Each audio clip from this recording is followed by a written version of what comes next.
Today's Spicy Sip, you are putting way too much value on organic coffee. Let me explain. I've talked to many people and looked at many brands that focus a lot on organic coffee.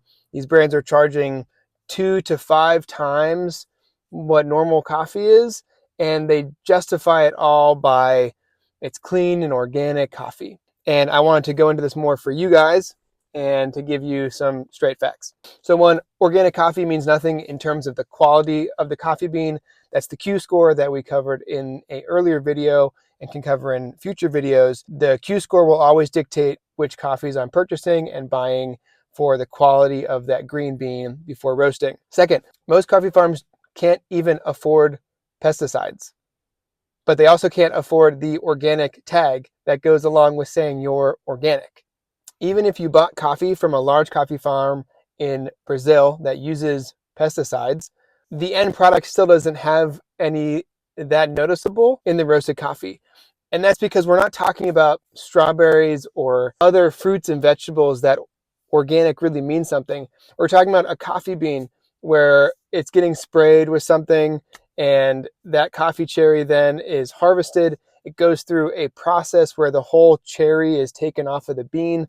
That bean is then goes through the supply chain, ends up in a drum that's being spun with fire underneath it for 450 degrees. And then by the end, 99.99 of any pesticide has been burned away, been washed away, it is gone.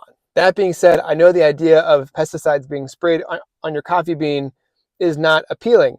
Therefore, most specialty coffee roasters don't use these coffees to begin with. But even in that situation where you're in a grocery store or you're somewhere and you just need coffee, you're not going to get a dose of pesticides from a bag of coffee. If even those points don't do it for you, you can look into most specialty brands that will tell you where the coffee is coming from, how is it processed, etc. If a coffee roaster you like is selling an organic coffee at a fair price, buy it.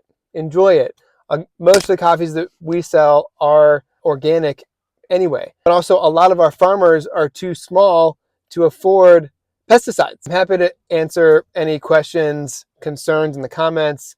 There are people marking up these beans incredibly high, and they're using fear-based marketing to do it, and that's not okay with me. I'm here so you understand more and you fall for the marketing less. Next subject will be mold-free coffee. See you next week.